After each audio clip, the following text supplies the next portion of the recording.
Greetings, tape wankers, and welcome to Black City Records.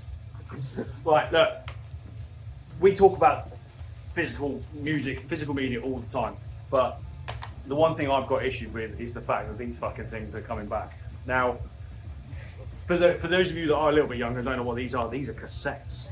Don't know what these are. They sound like shit, but obviously if you do want to buy cassettes, come to Black City Records and buy them, obviously, but they do sound like shit. But you are quite partial to a cassette, aren't you? Right, I am partial to a cassette, but look, I think we have to get one thing straight. There's a lot of nostalgia attached to that. So all the original, when I first started buying music, it was like tape. That's what Yeah, it came I with, get right? that. I was the same.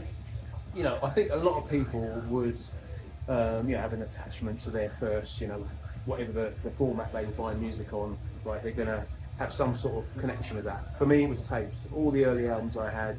Certainly getting into metal was all on tapes. But there's also the kind of a similar side A, side B factor to it that I really enjoy that you get with like vinyl albums, it's you listen to side A, listen to side B, it's the same with the tape, there's something about turning it over, there's something about the track listing and how you would kind of curate that to work really well on one side versus the other side. I think there's an art to come to the arrangement and the sequencing of a cassette. There's also something about the sound, right? They sound like shit. No, but I'm not going to say they sound great. They don't, but they definitely have this unique sound. There's a kind of a compression that happens like when you put stuff down on tape that just gives it this, like it's kind of like a tight sound to it. That's is appealing. It has appeal. I'm not going to say it's better than, but it definitely has some unique quality to it that I think has value. So Right, I'm all for it. I get it from the nostalgia point of view. We're all the same, but we've got some young'uns in the building. So come here. How are you? So because you two are, you're mere youths in your 20s. Go on, then. We met these two tits. Squeezing. We met these two tits a couple of years ago, and you two were, when we were buying tapes in the 90s, you two were mere just a horny thought in your dad's mind. Yeah. So, what do they mean to you? Anything? Well, It's a fucking good album, that, by the way. I don't know what it means, to be honest. I know you have to put a pen in it to Give it a bit of a whine, but it seems like an outdated format to me. But tiny in your massive digger hands. What do I know? I've got to dispute you there. It's the, as Bean said, it's the authenticity value. This is how the forefathers of metal were listening to metal. This is, other than vinyl, this was it. You'd slap listen to your cassette player, toddle on down the street to go and meet someone, sit in the park and drink White Lightning and listen to this. White Lightning, arguably horrible, but everybody did it. Everybody enjoyed it in that generation. So you're comparing tapes to White Line inside them? Yeah, it's an acquired taste, and it was great for the time. But you move on to bigger, better things. Yeah. But you still, if you could, there's some of the best memories you'd have from that time. Is slapping the White Lightning in the park and putting your cassette in. Right. Yeah.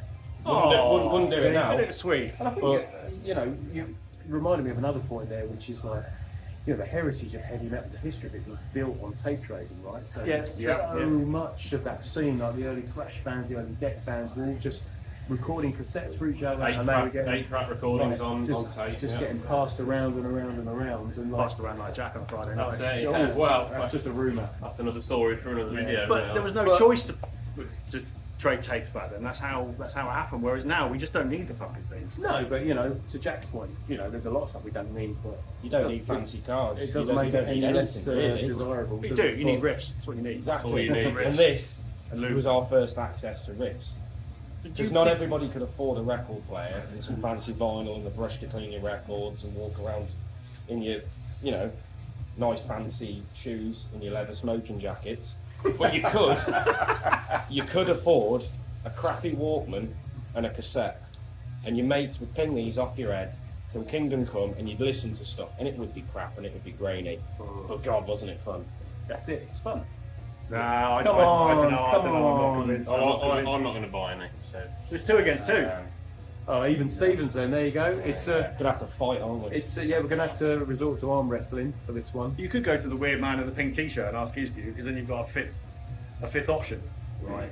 Bring him in. Go on, the cultural advisor. For the final word. You Yeah. could be the voice of reason this time. Yeah. The one bit I will add is just the ability for the original mixtapes. See.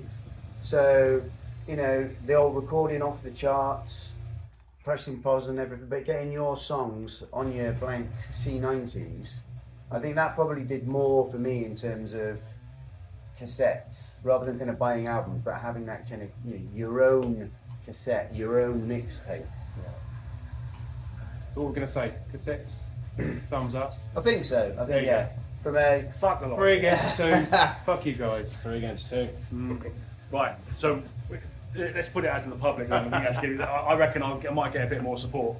I'm probably not, because I think I'm fighting a losing battle, but I keep looking at that fucking plant pot. But look, tell us, we want to hear it. Put it in the comments below. Tapes, yes, no. For me, it's a no. For him, it's a no. But for these three wankers, it's a yes. So let us know. Thanks for watching. Happy birthday, Black City Records. Cheers. Stay metal.